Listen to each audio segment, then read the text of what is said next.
जब वक्त बदलता है तो अपनी पहचान छोड़ता है। पिछले 10 सालों में भारत का रुतबा और वक्त दोनों बदले हैं। पीएम मोदी की विदेश नीति ने विश्व पटल पर न सिर्फ अपनी छाप छोड़ी है, बल्कि भारत की साख साल दर साल भी बढ़ती गई है। आज हालत ऐसी है कि रूस यूक्रेन युद्ध के बीच भारत की पहल से युद्ध विराम का रास्ता तैयार होता दिख रहा है। इसी तरह गाजा इजराइल जंग में भी भारत इस्लामिक देशों से रास्ता निकालने के लिए कह चुका है।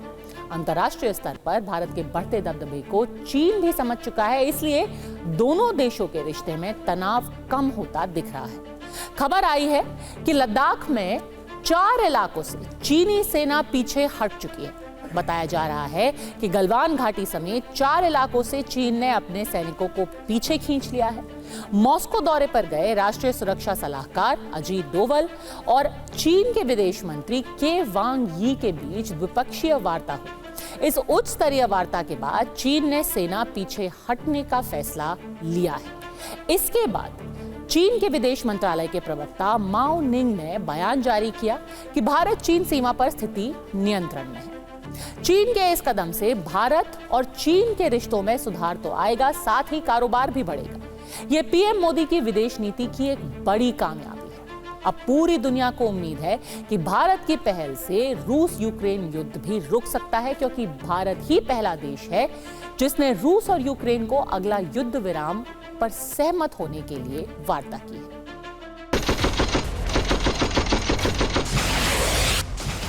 जिस वक्त दुनिया में 2 ऐसे भीषण युद्ध से तबाही का जलजला आया हुआ है, जिस वक्त में दुनिया में 2 गुट बनते जा रहे हैं, यूरोप कोल्ड वॉर जैसे दौर में घिरता जा रहा है और धधकता अरब कभी भी एटमी विस्फोट की दहलीज तक पहुंच सकता है।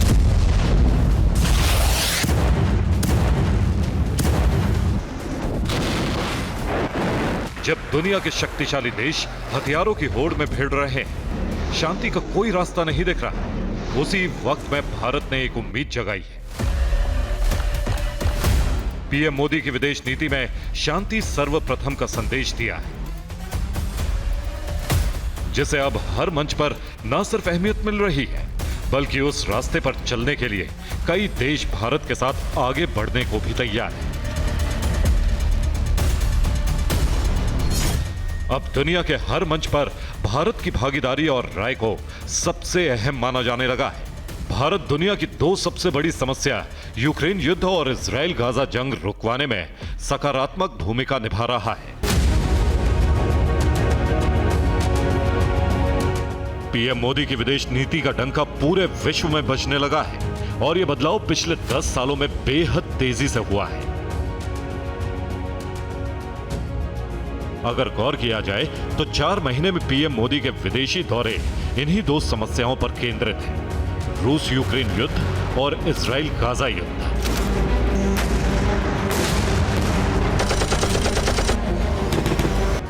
जुलाई में पीएम मोदी रूस गए थे। वहां रूस के प्रेसिडेंट व्लादिमीर पुतिन से मुलाकात की और युद्ध विराम पर चर्चा की। अगस्त में पीएम मोदी यूक्रेन गए थे। वहां यूक्रेन के प्रेसिडेंट व्लादिमीर ज़ेलेंस्की से मुलाकात की और युद्ध विराम पर आगे बढ़ने के लिए कहा। अब इसी महीने सितंबर में पीएम मोदी अमेरिका के दौरे पर जा रहे हैं, जहां अमेरिका के प्रेसिडेंट जो बाइडेन से दोनों ही समस्याओं का हल निकालने पर चर्चा कर सकते हैं। इसके अलावा अक्टूबर में रूस में होने जा रही ब्रिक्स समिट में पीएम मोदी पुतिन और शी जिनपिंग से मिलेंगे। वहां इस मुद्दे पर खास चर्चा हो सकती है।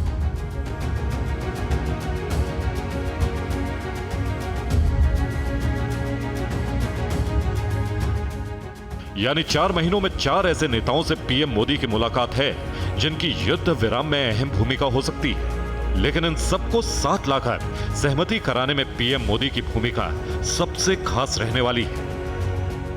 हमारी फॉरेन पॉलिसी में जो चेंज आया पिछले 10 वर्षों में, जिसके जरिए हमने अपने विचार कॉन्फिडेंस के साथ दुनिया के हर फोरम पे रखने शुरू करे, क्लैरिटी के साथ, और उधर हमारा बढ़ता हुआ वजन ड्यू टू आवर इकोनॉमी, हमारी इनोवेशन, हमारे देश की अचीवमेंट्स, तो इन दोनों चीजों का जो कॉम्बिनेशन हुआ, इसके चलते आज की दुनिया भारत के विचारों को बहुत ही सीरियसली, गंभीरता से लेती है। क्योंकि हम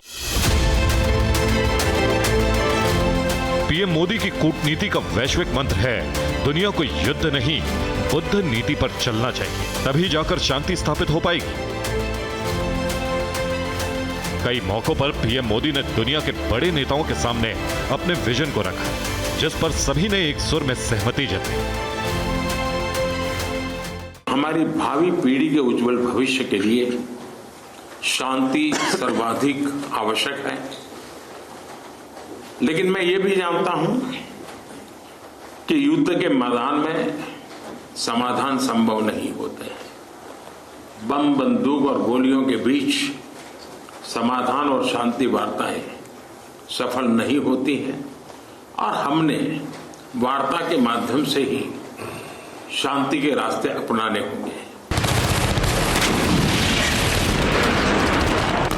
अब स्थिति यह है कि अगर युद्ध विराम पर चर्चा होगी तो भारत की भूमिका सबसे अहम रहने वाली है, क्योंकि पिछले कुछ वर्षों में आर्थिक और कूटनीतिक मोर्चे पर भारत का कद और साख दोनों बढ़े हैं। Bureau report, TV9 Bharatvarsh.